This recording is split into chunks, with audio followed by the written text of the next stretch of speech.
O lançamento em 2019 da Agenda Nacional de Qualidade Ambiental Urbana definiu 6 linhas de atuação: combate ao lixo no mar, gestão de resíduos sólidos, áreas verdes urbanas, qualidade do ar, saneamento e qualidade das águas e áreas contaminadas.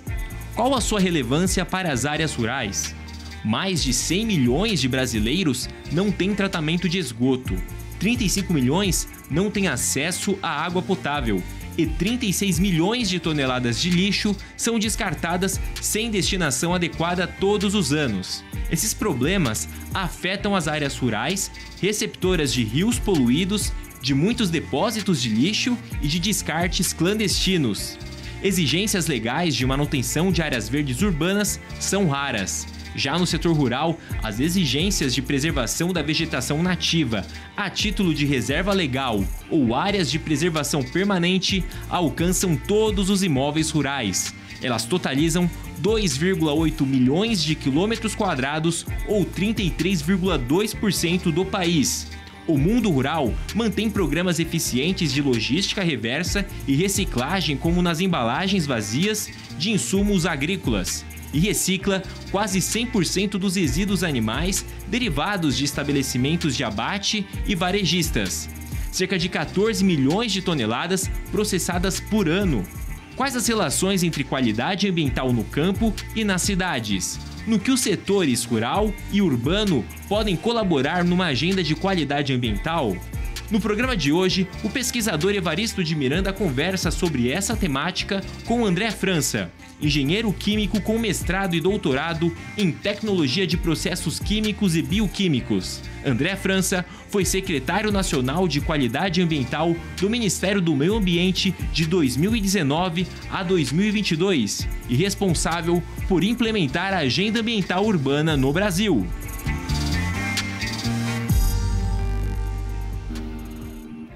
Olá, bem-vindos ao Brasil Verde, um programa dedicado à sustentabilidade da agropecuária brasileira. E faz parte dessa sustentabilidade a gestão dos subprodutos da atividade agrícola, dos resíduos da atividade agrícola e até, vamos dizer assim, do lixo da atividade agrícola. Toda atividade humana termina por gerar resíduos e até lixo, sobretudo nos centros urbanos. Esse é um dos grandes desafios do meio ambiente no Brasil. Para a qualidade ambiental, nós precisamos ter uma gestão adequada desses resíduos. E hoje nós temos aqui a alegria de receber o Dr. André França. Ele é um grande especialista na matéria, mas não só com conhecimentos teóricos, mas ele também exerceu funções relevantes, implantou programas com resultados muito significativos nesse campo da qualidade ambiental. Bem-vindo ao Brasil Verde, doutor André. Muito obrigado, doutor Evaristo, pelo convite. Olá a todos da equipe Brasil Verde, olá a todos aqueles que nos acompanham. É uma satisfação muito grande estar aqui com vocês. A satisfação é nossa, né? Doutor André, antes da gente começar, o senhor não é agrônomo, não é técnico agrícola, não é engenheiro florestal. O senhor tem outro tipo de formação e, portanto, as atividades também que o senhor desenvolveu têm relevância para o meio rural. O senhor podia contar um pouco a sua história profissional, a sua história pessoal? O senhor não é de Brasília, não, apesar de ter vivido os últimos anos na capital federal. Como é que é um pouco essa história aí, profissional e pessoal? Muito bem. Eu nasci em Goiânia, cresci no Rio de Janeiro e lá iniciei a minha trajetória na área de meio ambiente, né? Eu posso ser servidor do órgão ambiental daquele estado. Então, em 2009, iniciei como analista ambiental, depois ocupei cargos de assessoramento, coordenação, direção, né? Até que em 2018, né, recebi o convite para integrar a equipe que estava se formando para assumir em 2019, né, do então ministro Ricardo Salles, e vim para Brasília assumir essa missão de conduzir os trabalhos aqui na Secretaria de Qualidade Ambiental. Tive a satisfação de conhecer o Dr. Evaristo, na época, em 2018, ainda buscando pessoas para integrar o novo governo nessa matéria de meio ambiente.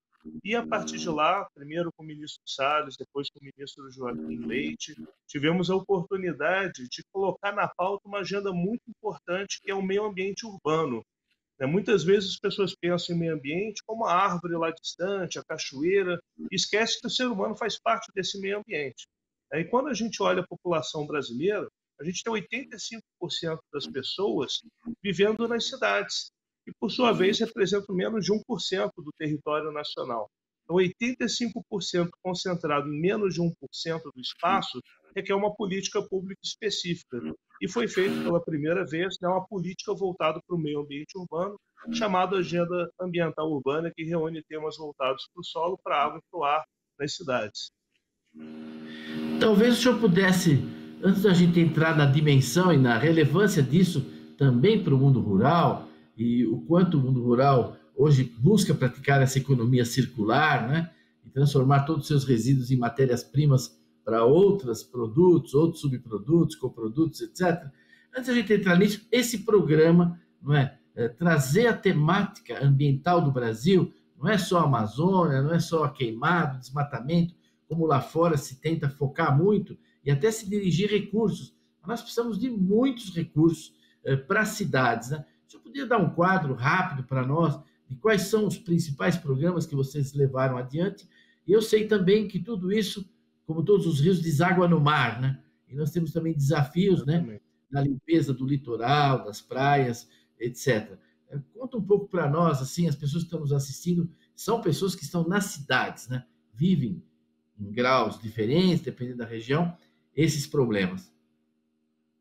O que nós observamos que nas últimas décadas, né, houve uma degradação da qualidade ambiental urbana, né, falta de saneamento, problemas relacionados à gestão dos resíduos, uma impermeabilização muito grande do espaço urbano, que faz com que eventos como cheias, alagamentos se agravem, né, trazendo inúmeros prejuízos humanos, perdas humanas e materiais, problemas na qualidade do ar, áreas contaminadas, enfim.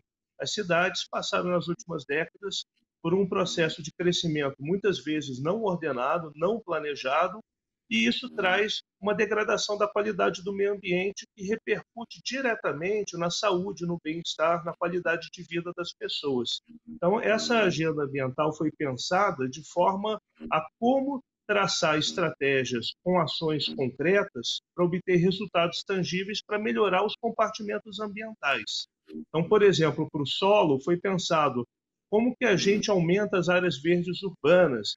Então foi lançado o programa Cidades Mais Verdes para incentivar o aumento tanto da quantidade quanto da qualidade desses espaços verdes. Né? Lançamos o Cadastro Ambiental Urbano, da mesma forma que temos o sucesso do CAR, do Cadastro Ambiental Rural, desenvolvemos um Cadastro Ambiental Urbano para que o gestor local possa ter um contato próximo da população, né, e saber quais são os pontos de melhoria que a cidade demanda. Né? E hoje, por meio de aplicativos, as pessoas podem acessar os espaços verdes das suas cidades, conhecer um pouco da história daquele lugar. Quando a gente fala em meio ambiente na cidade, muitas vezes o primeiro contato que a pessoa tem com o meio ambiente é na praça do bairro, né? Observando aquele pássaro, a criança que vai pela primeira vez no parquinho, que vê o pássaro, que vê uma lagarta, que vê uma borboleta. Então, se a praça é tão importante para despertar essa consciência, né, cidadania ambiental nas pessoas, a gente tem que cuidar desses espaços. Então, o Cadastro Ambiental Urbano ele reúne esse conjunto de informações e possibilita ao gestor também ter um sistema de gestão, cadastro e acompanhamento dessas áreas, comunicando à população quais são os atributos e os usos, né, desses espaços. Falar em solo também é proteger da contaminação. Então, lançamos o Programa Nacional de Recuperação de Áreas Contaminadas, ou seja, aquelas áreas que receberam resíduos ou produtos em desconformidade, para que elas sejam recuperadas e tenham seu uso reabilitado para a população. E falar em solo também é cuidar da gestão dos resíduos, porque a gente sabe que o resíduo disposto de forma inadequada vai trazer a contaminação do solo e também das águas, seja as águas superficiais, as águas subterrâneas, e a gente sabe como é difícil recuperar um aquífero, recuperar o solo depois que ele é contaminado. Então, logo no início da gestão, lançamos o programa Lixão Zero. Não é possível um país que ocupa aí entre as 10 maiores economias do mundo, né, ter lixões a céu aberto. E ao longo da gestão foram encerrados mais de 800 lixões no Brasil, né? Não só o encerramento, mas também avanços na reciclagem, avanços em instrumentos como a logística reversa. E falando dos outros programas, né, programas irmãos, lançamos o programa Rios Mais Limpos, né, para recuperar os rios, né, reduzir a poluição nos rios, e também o programa de combate ao lixo no mar, para que esse resíduo, né, não alcance a faixa litorânea e depois se disperse pelos oceanos, né? E nisso o Brasil tem dado exemplo para o mundo, mais uma vez, porque o Atlântico Sul é a porção oceânica mais limpa do planeta. Enquanto algumas regiões do globo acumulam, entre aspas, ilhas de lixo ou amontoados de lixo, já que somam aí 2, 3 vezes a área da França em termos de dimensão territorial, o Brasil segue dando exemplo com o Atlântico Sul como a porção oceânica mais limpa do planeta. E o outro programa é o Ar Puro, né? Um programa para melhoria da qualidade do ar. Então, quem quiser saber, por exemplo, a qualidade do ar que está respirando, pode baixar agora mesmo o aplicativo do Ministério do Meio Ambiente, o Super App MMA, e baixar o programa Monitorar, e lá você consegue saber qual é a qualidade do ar, quais são os parâmetros, dicas, né, para aproveitar o dia na cidade, o melhor horário para praticar exercícios. Todos esses programas têm aplicativos, têm painéis dinâmicos que mostram os resultados. Então, é transparência e trazer as pessoas para essa pauta ambiental urbana, né? Cada um fazendo sua parte, a cidade fica mais limpa, a cidade melhora a sua qualidade e, com isso, todos ganham qualidade de vida. Pois é, André, as pessoas que estão nos assistindo, a sua maioria, são pessoas que vivem nas cidades, não é? Eu lembro que lá atrás, né, quando eu era jovem, tudo ia para o lixo, né? Depois, com o tempo, nós começamos a separar o lixo reciclável do não reciclável, né? Começamos a separar os vidros, né? Depois começamos a tomar cuidado com as pilhas, falar que as pilhas tinham que separar a pilha, não podia ir e tal. Depois também aprendemos que o óleo de cozinha não devia ser descartado, podia ser coletado, e a gente vê os avanços nisso. Mas ainda hoje, num monte de lugares, se você troca uma geladeira, se você troca uma televisão, se quebrou um aparelho que você não usa mais, o destino dessas coisas, bom, não tinha um encaminhamento, né?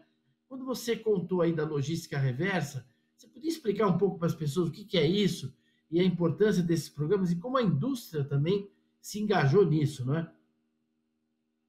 Exato. A logística reversa é um sistema que permite o retorno do produto ou embalagem após o uso pelo consumidor para o ciclo produtivo.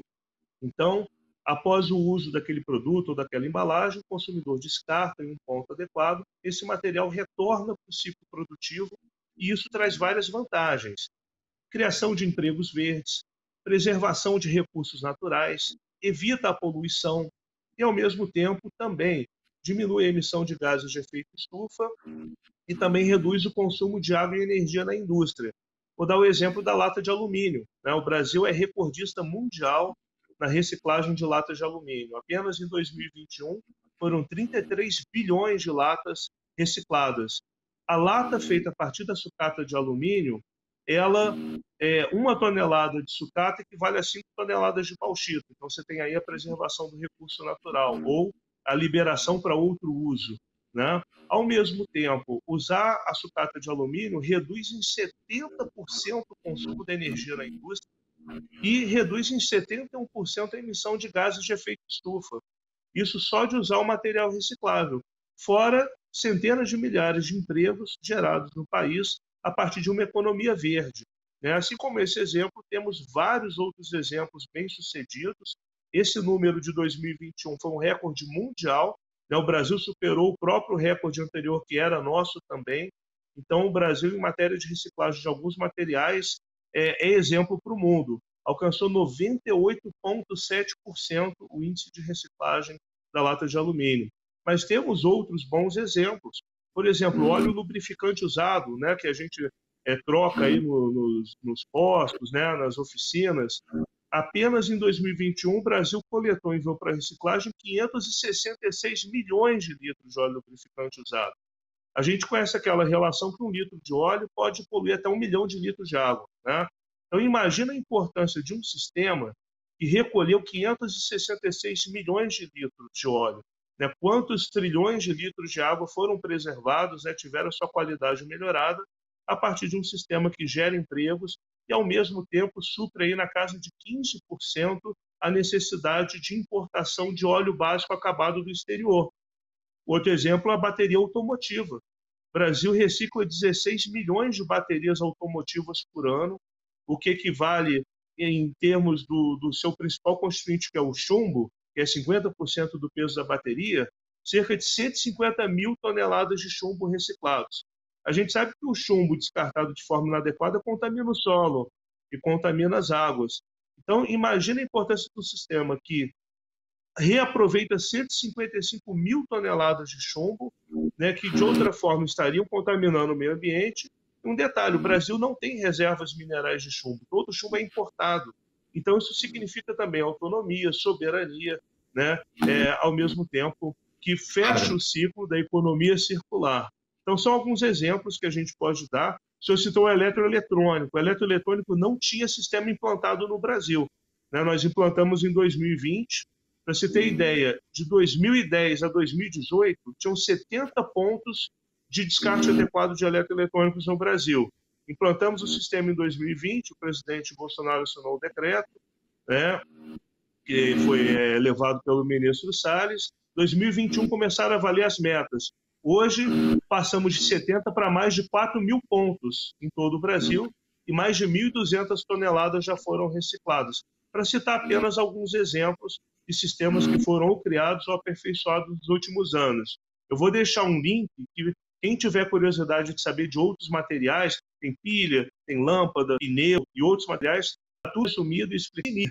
É o Sistema Nacional de Gestão do Serviço, que pode ser acessado por meio do link sinir.gov.br, SINR, sinir.gov.br, e lá tem mapa em 3D, relatórios instantâneos, painéis interativos, um sistema muito moderno que não vimos nenhum país ter no mundo um sistema tão completo de informações sobre resíduos sólidos que está à disposição da sociedade. Muito bom, doutor André. Agora entrando então um pouco nesse mundo rural, né? Talvez o primeiro exemplo que a gente possa citar de retorno à origem, né, é o caso das embalagens, né, de insumos agrícolas, né, principalmente defensivos, né?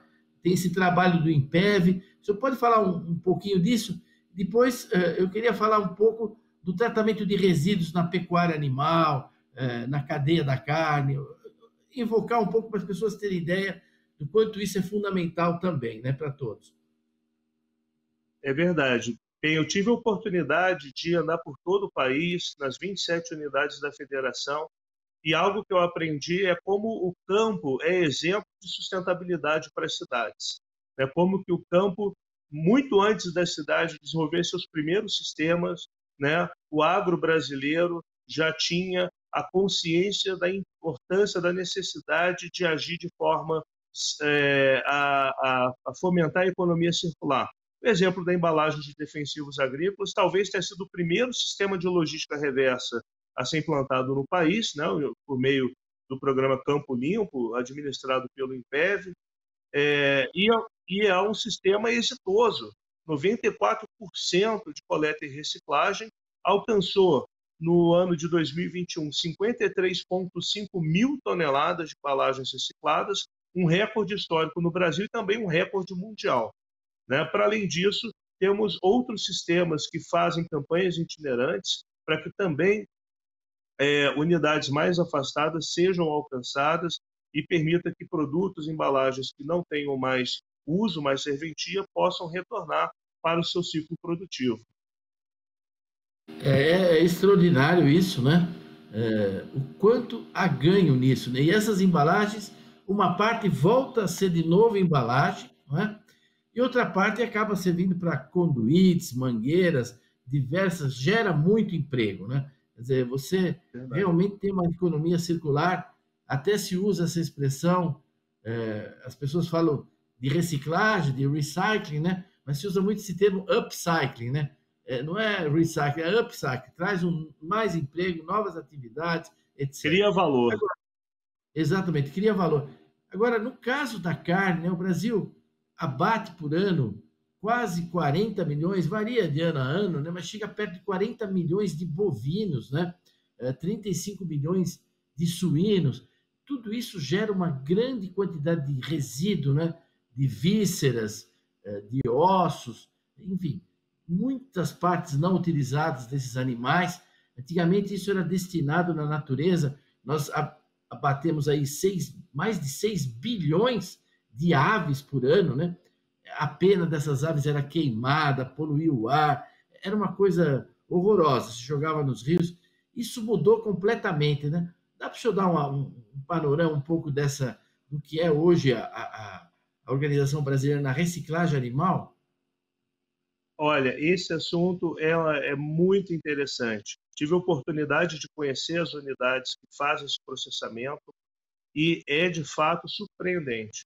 Por ano, esse setor, e aqui eu parabenizo a ABRA, Associação Brasileira de Reciclagem Animal, por ano eles reaproveitam cerca de 14 milhões de toneladas, né, de materiais que não vão para o consumo humano, né, mas que ao invés de ser descartados de qualquer forma no ambiente, ou mesmo ir para aterros sanitários, que seria um grande desperdício, eles transformam numa variedade de produtos, desde biodiesel, produtos de limpeza, higiene, cosméticos, enfim, farinhas, rações, é uma gama enorme de produtos.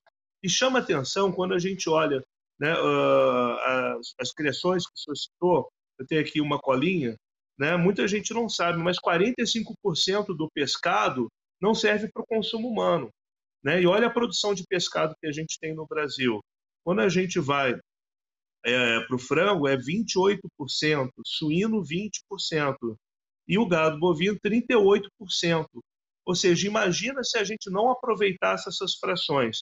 E o resultado é esse que eu acabei de mencionar. São 14 milhões de toneladas recuperadas que são transformados em produtos, né? Se cria valor, agrega valor, gera empregos, e isso tudo é economia verde, né? Reduz a emissão de gases de efeito estufa, preserva os recursos naturais, enfim, dá uma nova vida para esses materiais. Eu tenho costumado dizer, doutor Evaristo, que lixo é coisa do passado. Hoje não tem mais lixo, hoje tem matéria-prima e energia fora do lugar. Quando ele é bem direcionado, ele pode ser reaproveitado, seu conteúdo energético, seu conteúdo material, né, a fim de que novos produtos materiais sejam novamente ofertados para a sociedade. Para quem está nos assistindo, quando o doutor André França falou, por exemplo, do peixe, 45% não aproveitado, nós estamos falando do quê? Falando das escamas, da cauda, da cabeça, das espinhas, dos ossos, etc. São essas partes, né? No frango, as penas, né? O bico, cabeça Exato. de frango também. Né? Hoje a gente produz óleo só de víscera de frango. Existe um óleo, tem um monte de aplicação específico, produzido só a partir de tripa de frango, vamos dizer assim, né? Mas, doutor André, nós estamos chegando já no fim do programa. Quando a conversa é boa, a coisa passa rápido, voando. né? Passa rápido. Eu acho que a gente fez um tour, não é? Das principais áreas que verdade. vocês atuaram. O senhor teve uma atuação brilhante. Queria felicitar o seu trabalho aí, realizado no Ministério. Sei que o senhor agora está partindo para outros desafios. Eu desejo muita sorte nisso. Mas queria lhe passar a palavra, talvez por uma mensagem que o senhor queira dizer a quem nos está assistindo sobre esse tema, não é, da qualidade ambiental e do destino desses resíduos que a atividade humana sempre vai produzir. Bem, agradecer mais uma vez a oportunidade de participar desse importante programa. Quem quiser conhecer um pouco mais do trabalho realizado, tudo que nós falamos aqui está referenciado e publicado nos sites tanto do Ministério do Meio Ambiente, que pode ser acessado por meio do link gov.br/MMA, e também no SINIR, que é o Sistema Nacional de Informações sobre a Gestão dos Resíduos Sólidos, que pode ser acessado por meio do sinir.gov.br. Para quem tiver curiosidade sobre as outras agendas, qualidade do ar, os rios mais limpos, né, o combate ao lixo no mar, enfim, o Cidades Mais Verdes, tem também um aplicativo que está disponível nas lojas, né, tanto aí nas diferentes tecnologias, tanto o Google Play quanto o App Store, é o Super App MMA, e lá pode baixar os demais aplicativos para conhecer mais sobre o meio ambiente urbano e como participar para tornar esse ambiente cada vez melhor. Cada um fazendo sua parte, todos ganham com a cidade mais limpa, com mais qualidade ambiental e com mais saúde e mais qualidade de vida para os brasileiros. Eu agradeço a sua participação, agradeço a audiência que nos acompanharam e convido a todos a estarem de novo conosco aqui na semana que vem para mais um Brasil Verde. Até lá!